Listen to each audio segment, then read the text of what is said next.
Hello everyone, welcome to our channel batch 99 coaching centre. और मैं हूं प्रियंका और आज हम लोग करने वाले हैं बायोलॉजी के जेनेटिक्स का क्लास 12। ऑब्वियसली बहुत इंपॉर्टेंट टॉपिक है, बहुत प्यारा सा टॉपिक है, principle of inheritance and variable. ठीक है, इसमें सबसे पहला काम, first what you have to do, सबसे पहला काम है कॉन्सेप्ट बिल्ड करना, हर एक वर्ड का मतलब समझना। अगर आपको एक बार आपका बेस बन गया तो फिर you will never further get any kind of problem related to this chapter. तो सबसे पहले कॉन्सेप्ट बिल्ड कीजिए, बेस बनाइए, then we move for the chapter. आज की क्लास में हम लोग क्या करने वाले हैं, सिर्फ और सिर्फ कॉन्सेप्ट बिल्ड करने वाले हैं, then we further move for the chapter. Understood? Start किया जाए, कॉपी पेन है साथ में, चलिए स्टार्ट करते हैं। तो हमको जानना है जीन्स क्या होती है, एलील्स क्या होते हैं, होमोलोगस क्रोमोसोम क्या होता है, हेटेरोजाइगस क्रोमोसोम क्या होता है, लोकस क्या होता है, जीनोटाइप क्या होता है, फिनोटाइप क्या होता है, और भी ब्ला ब्ला ब्ला ब्ला बहुत सारी चीजें। चलो धीरे धीरे करके सारी चीजें समझते हैं। हमने कहा कि बहुत पहले से मतलब क्लास 10 से हम लोग पढ़ते आ रहे हैं कि क्रोमोसोम कहाँ प्रेजेंट होता है। भाई हमारे डीएनए में क्रोमोसोम प्रेजेंट होता है और क्रोमोसोम के अंदर हमारा जीन्स प्रेजेंट रहता है। ठीक है, तो क्रोमोसोम जो होते हैं they always present in pair. ठीक है, क्रोमोसोम क्या होता है, ऑलवेज प्रेजेंट इन पेयर, हमेशा पेयर में ही प्रेजेंट रहते हैं। ठीक है, तो chromosome always present in pair. ठीक है, अब समझो कि क्रोमोसोम के अंदर दो साइट है। साइट में क्या है, ये एलील्स है। अच्छा, इसको समझाएंगे हम। सबसे पहले एक साइट समझो, ये साइट है जहां पे एलील्स रहता है। ठीक है, क्रोमोसोम के सॉरी डीएनए के अंदर क्रोमोसोम, क्रोमोसोम के अंदर जीन्स, जीन्स के अंदर एलील्स, इस तरह से समझो। ठीक है, तो दो मैंने क्रोमोसोम बनाया, दीज आर होमोलोगस क्रोमोसोम। क्योंकि होमोलोगस क्रोमोसोम क्यों है, क्योंकि ये दोनों का एलील्स जो है सेम साइड पे सेम है। ठीक है, अब समझो कि ये सेम साइड पे एलील्स का सेम होना, what is this, what is this, this is known as locus, this is known as locus. तो लोकस मतलब क्या होता है, locus is address of gene in the chromosome. Locus is address of gene in the chromosome. ठीक है, क्या कहा मैंने कहा डीएनए के अंदर क्रोमोसोम होता है, सॉरी क्रोमोसोम के अंदर डीएनए होता है, डीएनए के अंदर जीन्स होता है, जीन्स के अंदर एलील्स होता है। Very nice. अब मैंने बताया एक होता है होमोलोगस क्रोमोसोम और एक होता है हेटेरोजाइगस क्रोमोसोम। ठीक है, तो होमोलोगस क्रोमोसोम किसे कहते हैं, जो सेम सेम दिखने में हो, फीचर्स, कैरेक्टरिस्टिक, एलील्स वगैरह सब सेम सेम हो। ठीक है, तो यहाँ पे मान लो मैंने ए एलील दिया और यहाँ पे भी ए एलील दिया, this is all about locus. इसको क्या बोलेंगे, locus. What is locus, address of gene in the chromosome. ठीक है, अगर मैं पूछ रही हूं where is A at this locus, then locus is the address of gene in the chromosome. ठीक है, ठीक है, and there are 23 pairs of homologous chromosomes. कितने होमोलोगस क्रोमोसोम्स प्रेजेंट रहते हैं, 23 पेयर्स, यानी कि 46 नंबर ऑफ होमोलोगस क्रोमोसोम होते हैं। डन, यहां तक समझ आ गया? Very nice, very nice. चलो अब समझते हैं what do you mean by character, what do you mean by character and what do you mean by trade. ठीक है, दो टर्मिनोलॉजी है, कैरेक्टर किसे बोलते हैं एंड ट्रेड किसे बोलते हैं। ठीक है, अब देखो, अब समझो, रुको 2 मिनट। अच्छा, मैंने ये 2 क्रोमोसोम को लिया, 2 क्रोमोसोम दिख रहे हैं आप लोगों को? यस, 2 क्रोमोसोम को लिया और मैंने बोला कि इन दोनों में डिफरेंशिएट कीजिए। ठीक है, तो आप बोलोगे ये कैप जो है ये ब्लैक है and this one is red. आप लोगों ने डिफरेंशिएट किया कौन से बेसिस पे? On the basis of colour, है ना? आप लोगों ने डिफरेंशिएट किया on the basis of colour. So colour become the characteristic of the chromosome. ठीक है, कलर बिकम द कैरेक्टरिस्टिक। ठीक है, तो कलर इज द कैरेक्टर। ठीक है, अब कलर कौन कौन सा था हमारे पास? या फिर रेड था या फिर ब्लैक था, है ना? यही 2 कलर थे। तो the pair of contrasting colours is known as traits. समझ आया? कलर इज द कैरेक्टर जिसके बेसिस पे मैंने दोनों को डिफरेंशिएट किया, and the traits is red and black. Red and black जो हो गया वो ट्रेड हो गया। अब मान लो मैं डिफरेंशिएट कर रही हूं on the basis of height किसी को, तो हाइट क्या हो सकता है? या फिर टॉल हो सकता है या फिर शॉर्ट हो सकता है ना? So on the basis of character height, traits are tall और शॉर्ट। ठीक है, ठीक है। सो ट्रेड्स का अगर कोई डेफिनेशन पूछे तो आप क्या लिखोगे? The variation of character. Traits क्या है? The variation of character. Character के कितने सारे वेरिएशंस है, दैट इज ट्रेड्स। ठीक है, ऑलवेज याद रखना ट्रेड्स जो है वो पेयर में प्रेजेंट होंगे, रेड ब्लैक, टॉल शॉर्ट। ठीक है, हमेशा हमेशा पेयर्स में प्रेजेंट रहेंगे। If the traits are present in pairs, this pairs is known as alleles. This pairs is known as alleles. ठीक है, this pairs is known as alleles. और alleles जब combination में रहते हैं, when alleles are present in combination, when alleles are present in combination, तो हम उनको कह देते हैं जीनोटाइप। तो हम उनको क्या कह देते हैं? जीनोटाइप। Done, genotype. ठीक है, डन। समझ आया?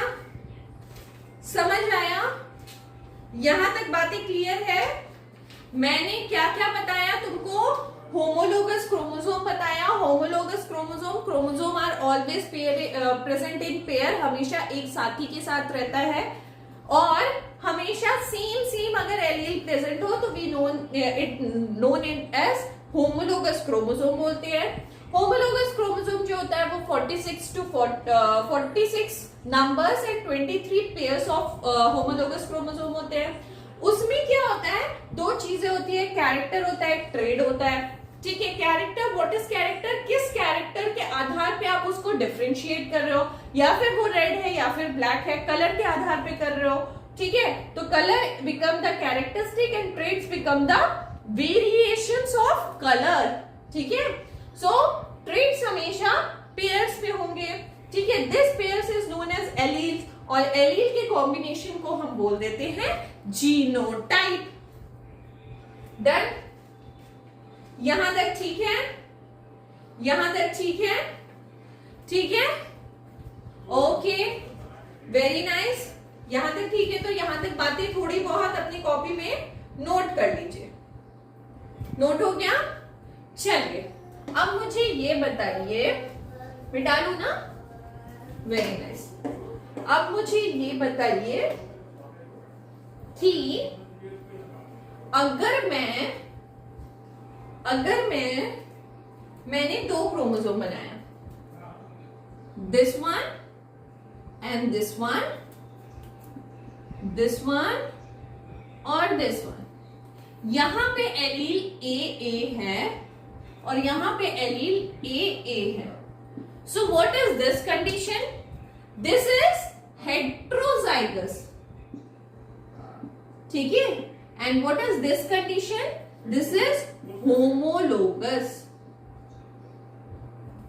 होमोलोगस, ठीक है। अंडरस्टूड, समझ में आ गया। एंड एक चीज हमेशा मंत्र की तरह याद रख लो, एक जीनोटाइप का मतलब होता है एक कैरेक्टर, और एक कैरेक्टर का मतलब होता है 2 एलील्स। हमारे अंदर जो भी कैरेक्टर, जो भी फीचर है, जैसे हम दिखते हैं, जैसे हम बात करते हैं, जैसा हमारा बिहेवियर है, everything is all about alleles and genes, ठीक है। वो सारी चीजें जीन्स कंट्रोल करती है हमारा। तो एक जीनोटाइप कितने कैरेक्टर्स को शो करता है? 1 कैरेक्टर को।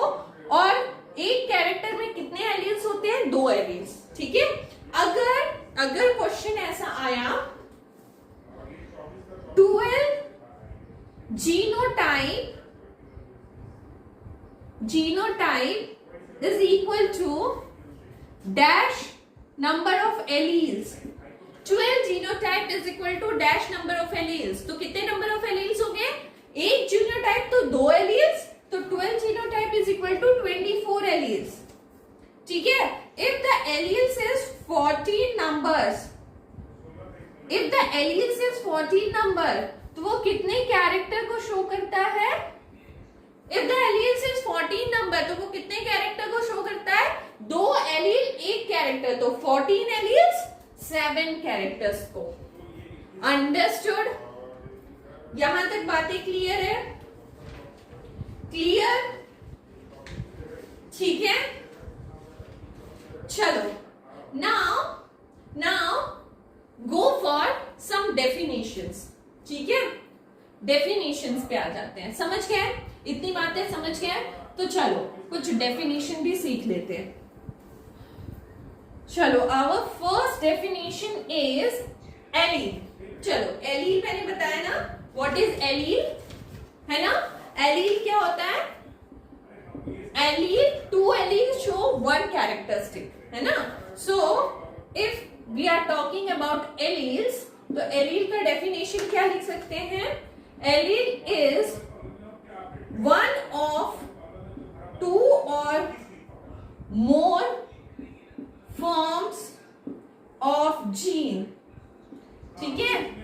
1 or 2 more forms of genes, ठीक है। जीन्स के अंदर एलील्स होता है यार, और एलील्स हमेशा जनरली पेयर में होता है, जनरली पेयर्स में होता है, ठीक है। एक्सेप्शंस आपको मिलेंगे, बट जनरली पेयर्स में होता है, ठीक है, ठीक है। Okay, what is locus? Locus क्या होता है? मैंने क्या बताया? Locus is the address of gene, address of gene on a chromosome. याद है? याद है? लोकस, ठीक है। Address of gene, address of gene on a chromosome, ठीक है। ओके, चलो next one is F1 generation. F1 generation मतलब होता है मेरे बाद का जेनरेशन, ठीक है। एक सिंपल लैंग्वेज में बोलूं तो मेरे बाद का जेनरेशन। फर्स्ट फीलाइल जेनरेशन और the offspring of parental generation, ठीक है। what is P here? parental generation। so मेरे बाद वाला जेनरेशन जो पेरेंटल, मेरे पेरेंट मानो F1 जेनरेशन, तो अगर मेरे पेरेंट के F1 जेनरेशन पूछा जाए तो मैं हूं, और मेरे पेरेंट के F2 जेनरेशन पूछा जाए तो मेरी बेबी है। डन, ठीक है। सो F2 जेनरेशन, इज बच्चे का बच्चा। So second generation or the offspring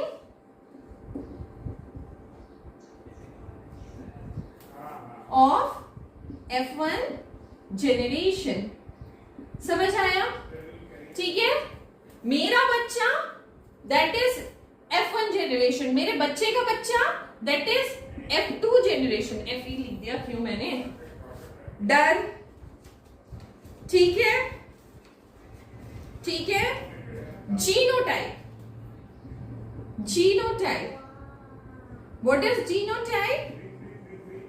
genotype makeup of cell. Genotype क्या करता है?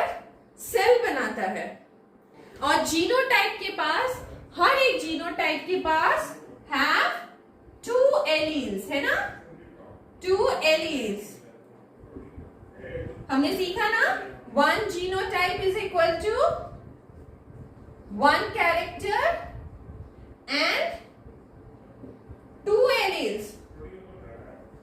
ठीक है, ये कभी कभी चेंज हो जाएगा, मगर फिलहाल के लिए अभी इतना याद रखो।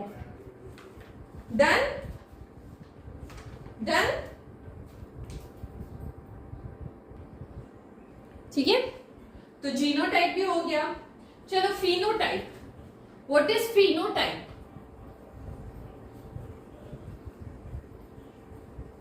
मिटा ले।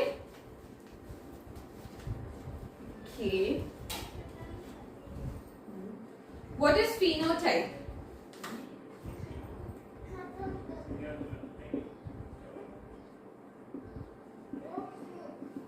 ठीक है, phenotype organism observable characteristics, organism observable characteristic और ट्रेट्स। ठीक है, क्या मैंने बोला? ऑर्गेनिज्म ऑब्जर्वेबल कैरेक्टरिस्टिक और ट्रेट। मैंने क्या दिखाया था? एक ब्लैक मार्कर और एक रेड कैप मार्कर, है ना? सो आपने लोगों ने ऑब्जर्व किया कि रेड कैप जो है वो डिफरेंट है। अगर suppose black is dominant over red, black is dominant over red, तो मुझे क्या दिखाई देगा? ब्लैक ही दिखाई देगा ना। ब्लैक जो अगर वो डोमिनेंट है, जो दिखा रहा है, जो डोमिनेट कर रहा है, तो मुझे ब्लैक दिखाई देगा ना। तो ब्लैक अगर दिखाई दे रहा है, that become the phenotypic characteristic of an organism. ठीक है, डन, ओके, यहां तक तो हो गया। आगे बढ़ते हैं, डोमिनेंट और रेसेसिव। ठीक है, डोमिनेंट और रेसेसिव। मैंने बोला black is dominant. Black is dominant मतलब क्या? वो किसी और एलील को शो ही नहीं होने दे रहा है ना? सो डोमिनेंट एंड रेसेसिव एलील। ठीक है,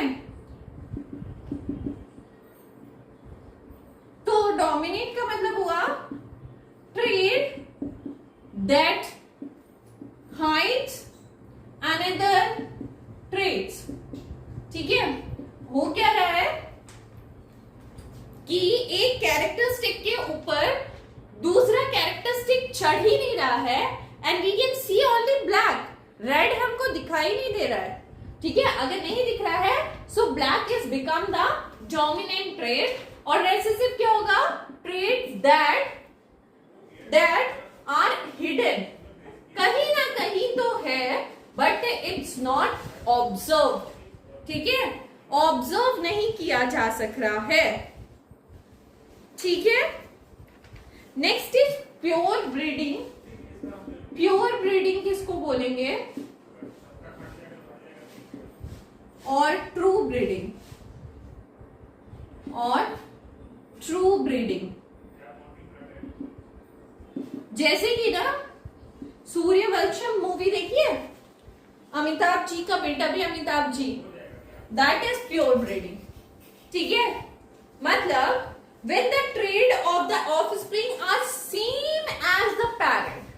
ठीक है, ऐसा होता नहीं है, जनरली कुछ ना कुछ वेरिएशंस आते हैं, but if the offspring when the traits of the offspring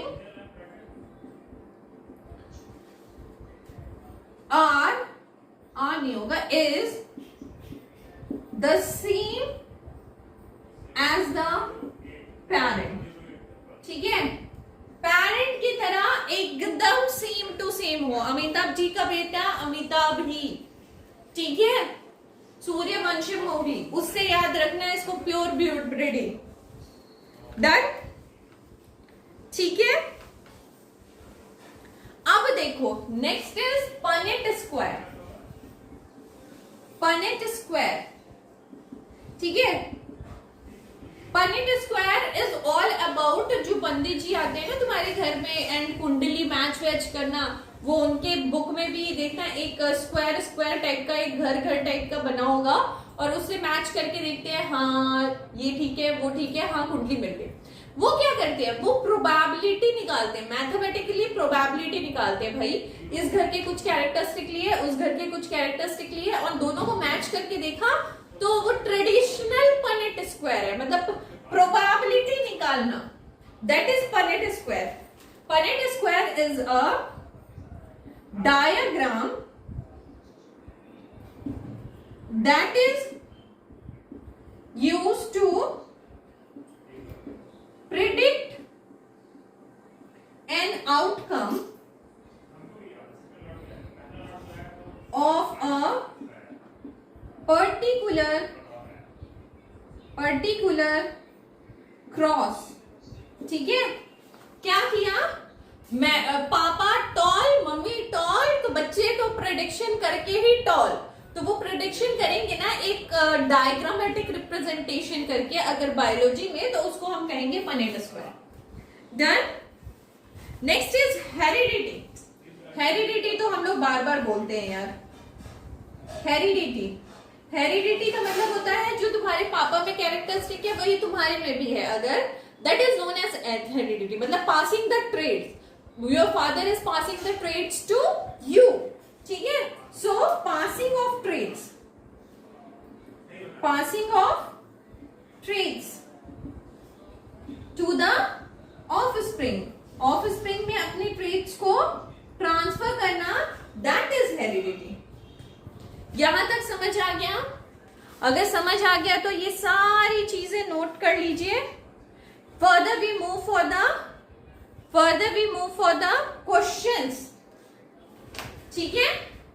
further we move for the question, हो गया? चलो मिटा देते हैं। चलो क्वेश्चन कुछ देती हूं ताकि तुम्हारा जो जो कॉन्सेप्ट तुमने सीखा उसका यूटिलाइज हो और तुम चीजों को अच्छी से समझ सको, ठीक है। तो चलो कुछ क्वेश्चंस करते हैं। क्वेश्चन इज लाइक, मेरे पास ऐसा कुछ, ऐसा और कुछ ऐसा क्रोमोसोम है, और इसमें ए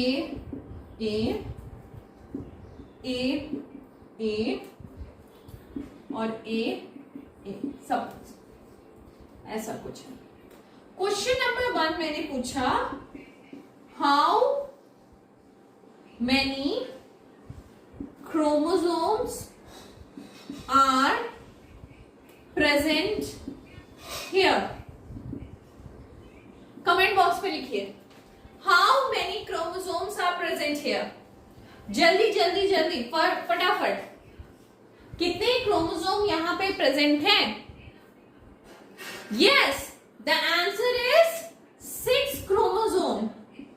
the answer is 6 chromosome. 1 2 3 4 5 6 6 number of chromosomes are present here.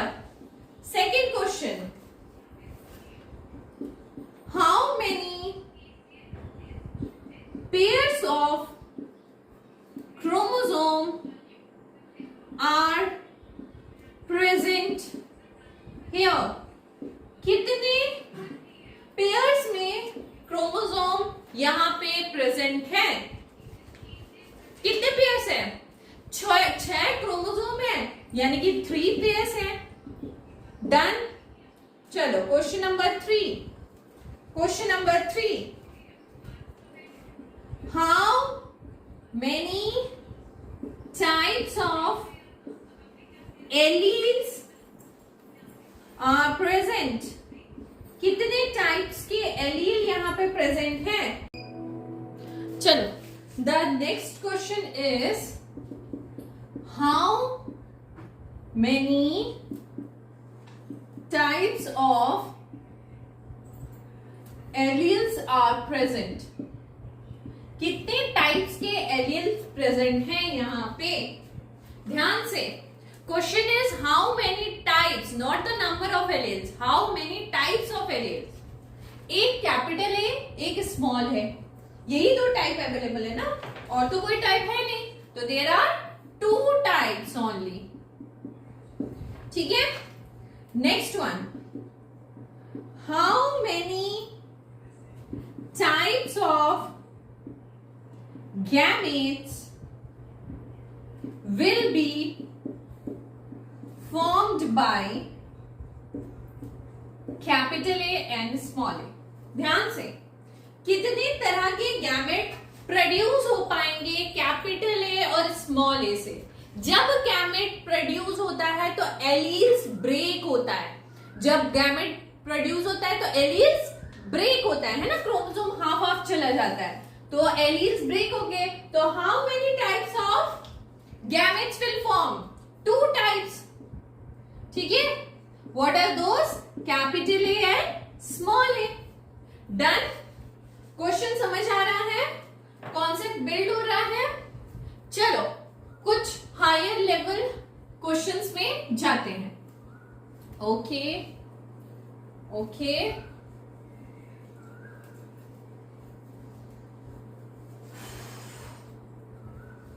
Okay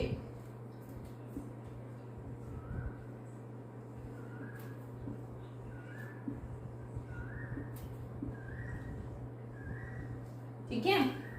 this one is I A and I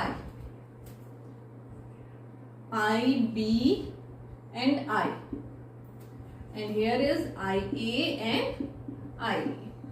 ठीक है। क्वेश्चन है हाउ मेनी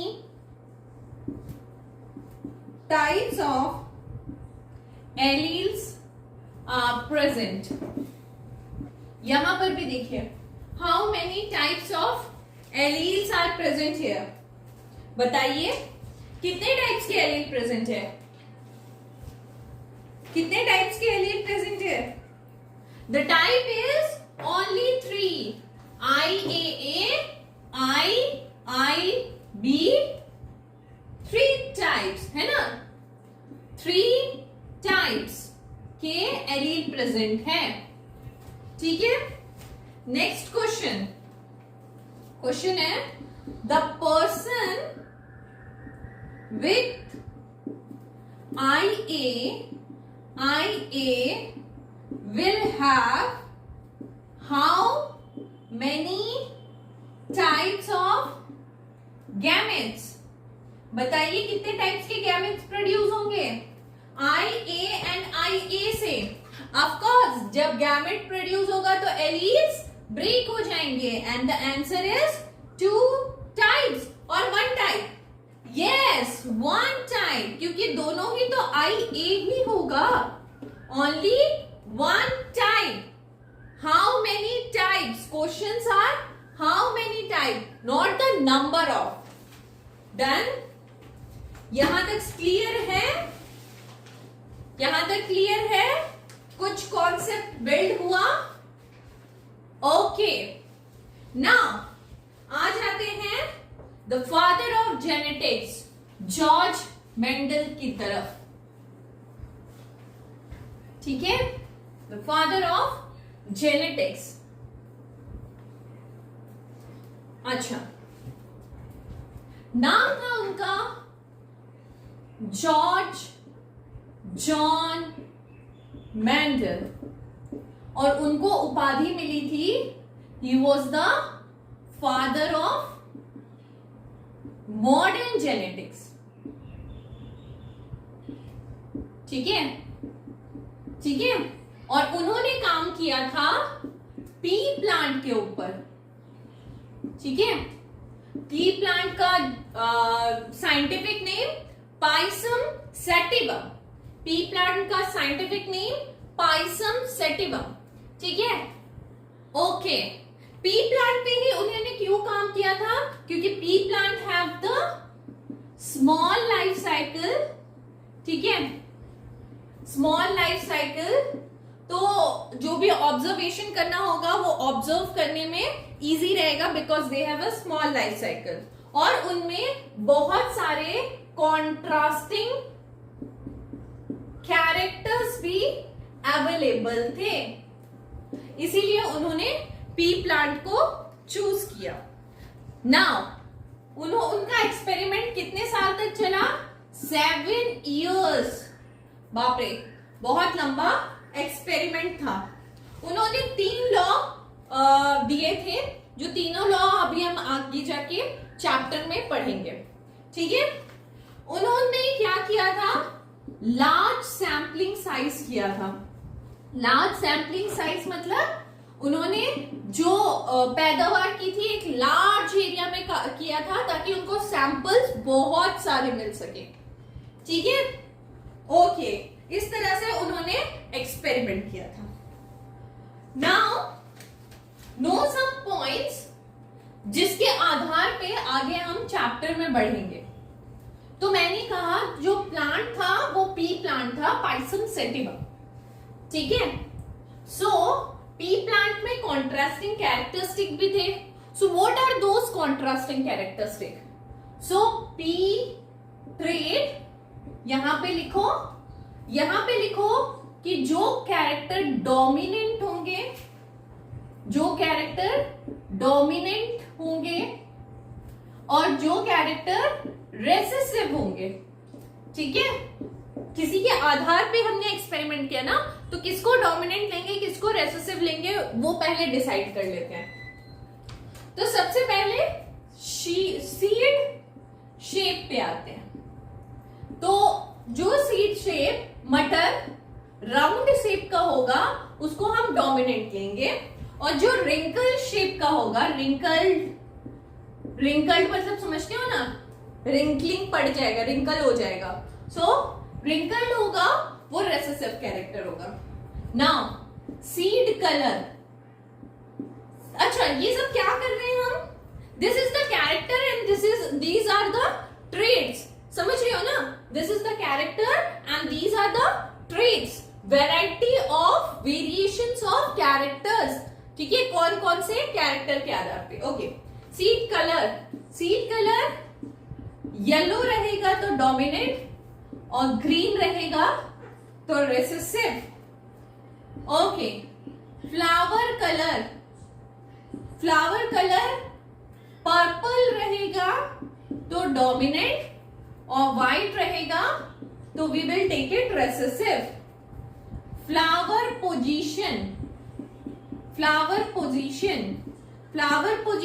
एक्सियल रहेगा तो डोमिनेंट, टर्मिनल रहेगा तो recessive. Okay, plant height tall रहेगा तो डोमिनेंट, एंड शॉर्ट या फिर इसको आगे चल के हम ड्वार्फ बोलेंगे तो रेसेसिव। पॉड शेप मतलब समझते हो, मटर का जो शेप होगा वो इनफ्लैटेड मतलब जो फूला हुआ मटर होता है ना, आसानी से छील लेते हैं हम लोग, वो इनफ्लैटेड कहलाता है। ठीक है, और कॉन्स्ट्रिक्टेड कौन सा कहलाता है? जिसको छीलने में दिक्कत होता है ना, चिपका हुआ होता है, उसको एक एक करके निकालना होता है, दैट इज कॉन्स्ट्रिक्टेड। अगर कॉन्स्ट्रिक्टेड हुआ तो रेसेसिव होगा। नाउ पॉड अच्छा, पॉड कलर और सीड कलर में कंफ्यूज नहीं करना। पॉड कलर जो मटर के ऊपर का कलर होगा, मटर का जो ऊपर का कलर होता है that is pod colour, and seed colour yellow और रेसेसिव ग्रीन। यहाँ पे उल्टा होता है, अगर पॉड कलर ग्रीन हो तो वो डोमिनेंट होता है और येलो हो तो रेसेसिव होगा। ठीक है, यहां तक बातें समझ आई? ठीक है, इतना अभी फिलहाल के लिए रखो। In next class we will move further for monohybrid और डाइहाइब्रिड की तरफ हम आगे बढ़ेंगे। ठीक है, फिलहाल के लिए इतना ही। Bye bye and thank you.